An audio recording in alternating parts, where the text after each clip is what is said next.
Une femme âgée donne une bonne leçon à son fils en laissant son héritage à un livreur d'une épicerie au lieu de lui. Michael ne prête aucune attention à sa mère, Mindy, depuis qu'il a commencé à vivre sa propre vie.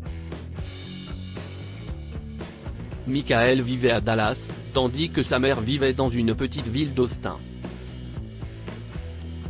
Mindy vivait seule et trouvait du réconfort auprès de ses voisins car Michael ne lui rendait jamais visite. Un jour, elle l'appelle pour lui dire qu'elle est malade. Michael, mon cœur, pourrais-tu s'il te plaît m'acheter des provisions ? Je suis malade et je ne peux pas aller au magasin moi-même, demande-t-elle. Maman, il y a 3 heures de route entre Dallas et Austin. Je suis occupé, et je ne peux pas simplement conduire là-bas pour te donner des provisions, a-t-il répondu. Demande à quelqu'un d'autre. La vérité, si est que Michael était occupé à avoir un rendez-vous avec une femme qu'il courtisait depuis un moment déjà. Il voulait concentrer toute son attention sur elle, et cela signifiait être disponible tous les jours au cas où elle appellerait et déciderait de le rencontrer. L'anniversaire de Mindy est passé, quelques jours plus tard, elle décida d'appeler Michael pour lui faire savoir qu'elle pensait à lui en ce jour spécial. Malheureusement, Michael ne s'en souvient pas. Tu me manques aussi, maman, mais je suis occupé maintenant, et je ne peux pas parler. Je te rappellerai, lui dit-il avant de raccrocher rapidement le téléphone. Quelques mois plus tard, Michael reçut un appel téléphonique. L'homme à l'autre bout du fil se présenta comme Adam. Je suis l'avocat de Madame Mindy Ronson, votre mère, dit-il. Comment puis-je vous aider ? Est-ce que quelque chose ne va pas ? demanda Michael. Madame Ronson est décédée. Pouvez-vous venir dès que possible ? répondit Adam. Il s'était attendu à une réaction choquée de la part de Michael, mais il fut surpris que ce dernier reste passif au sujet de la mort de sa mère. Eh bien, je suppose qu'il n'y a aucune raison pour moi de venir maintenant qu'elle est morte. Les vents sont trop forts, et il y a une tempête qui arrive. Je ne pense pas pouvoir faire 3 heures de route par ce temps ou même prendre un vol, dit Michael à l'avocat. Si est pour la lecture de son testament. Vous êtes son fils, et elle a demandé à ce que vous soyez là pendant la lecture du testament, révéla Adam. Les oreilles de Michael vibrèrent lorsqu'il entendit le mot héritage. Il décida soudain que conduire jusqu'à Austin n'était pas une mauvaise idée.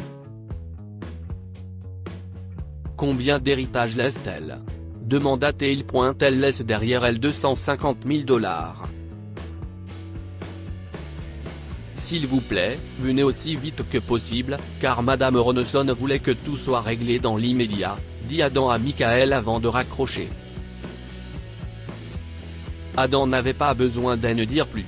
Michael était excité de recevoir les 250 000 $ de sa mère. S'il y avait quelque chose qu'il aimait le plus au monde, c'était l'argent.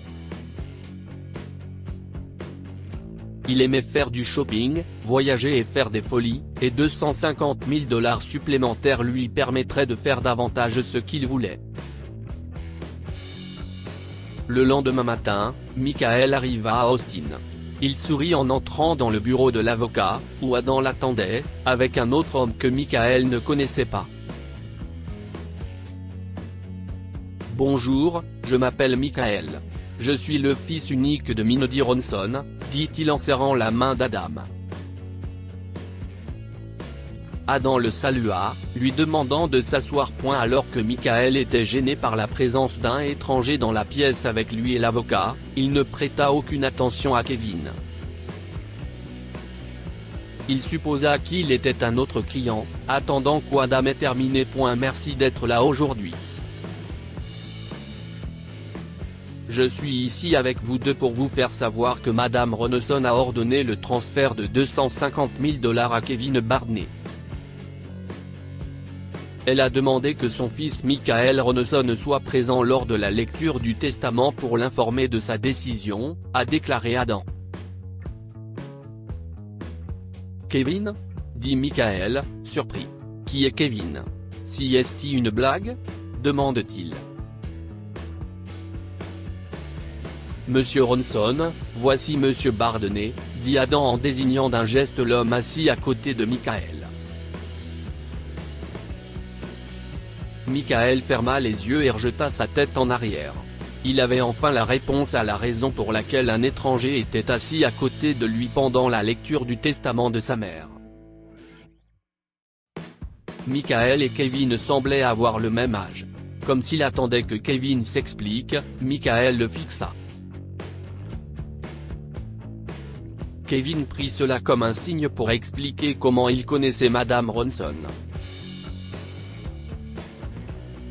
Je suis désolé, je ne savais pas que cela arriverait, commença-t-il.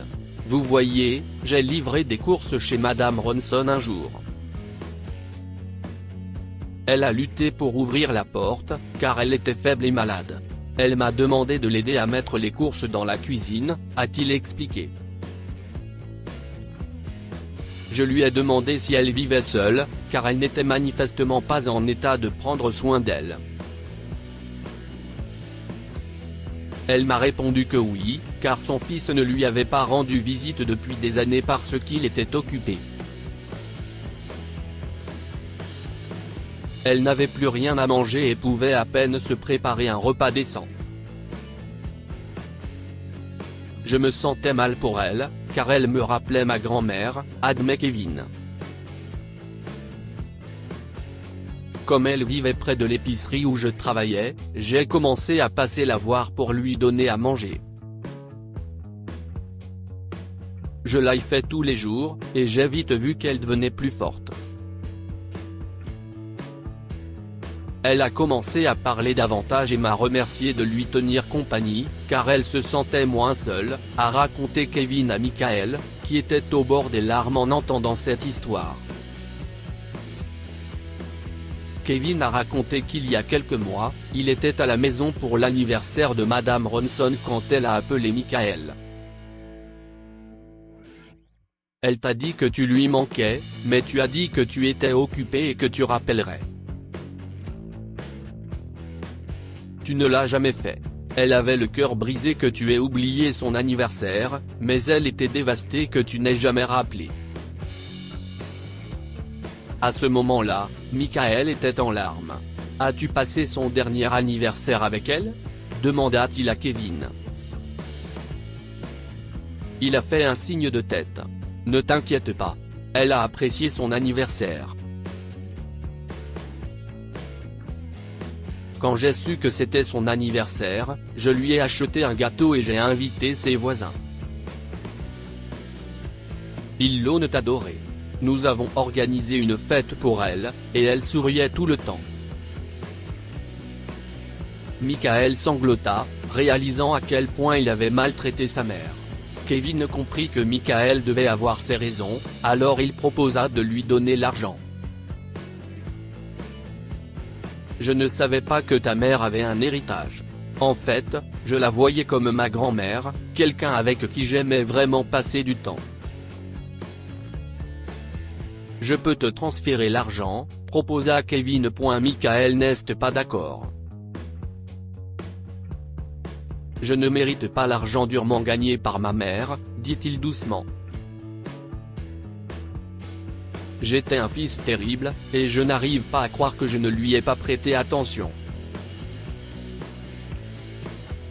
Maintenant, si est-il trop tard, et ma mère n'est plus là, a-t-il pleuré. Depuis ce jour, Michael a passé le reste de sa vie à regretter ses décisions. Il a enterré sa mère dans un cimetière près de chez lui, à Dallas, pour pouvoir lui rendre visite tous les jours.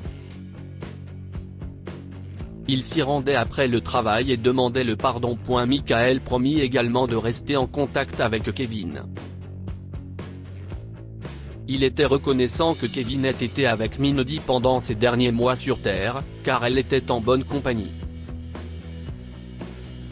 Chaque fois que Michael allait à Austin, il rencontrait Kevin, échangeant des histoires sur Mindy. Michael regrettait de ne pas avoir fait plus attention à sa mère, mais maintenant, il était trop tard, et tout ce qu'il pouvait faire était de lui promettre d'être une meilleure personne. Que pouvons-nous apprendre de cette histoire? Restez en contact avec vos parents tant qu'ils sont encore en vie. Michael a négligé sa mère parce qu'il appréciait la vie qu'il menait. Il l'ignorait et restait à peine en contact avec elle, ce qui lui a valu de se sentir seul et abandonné par son fils. Les regrets finissent toujours par arriver. Michael a fini par regretter son comportement envers sa mère. Elle lui manquait énormément et il ne pouvait rien faire pour la faire venir. Partagez cette histoire avec vos proches. Elle pourrait les inspirer et illuminer leur journée. Si vous avez aimé cette histoire, découvrez celle d'un fils qui interdit à sa mère de venir fêter son 16e anniversaire après avoir découvert qu'elle ne lui a pas offert le cadeau qu'il voulait. Cette histoire est inspirée par l'histoire d'un de nos lecteurs et écrite par un rédacteur professionnel. Toute ressemblance avec de véritables noms ou lieux est une pure coïncidence. Toutes les images sont utilisées uniquement à des fins d'illustration. Partagez votre histoire avec nous. Elle changera peut-être la vie de quelqu'un. Si vous souhaitez partager votre histoire, envoyez-nous un mail à info@amomama.com.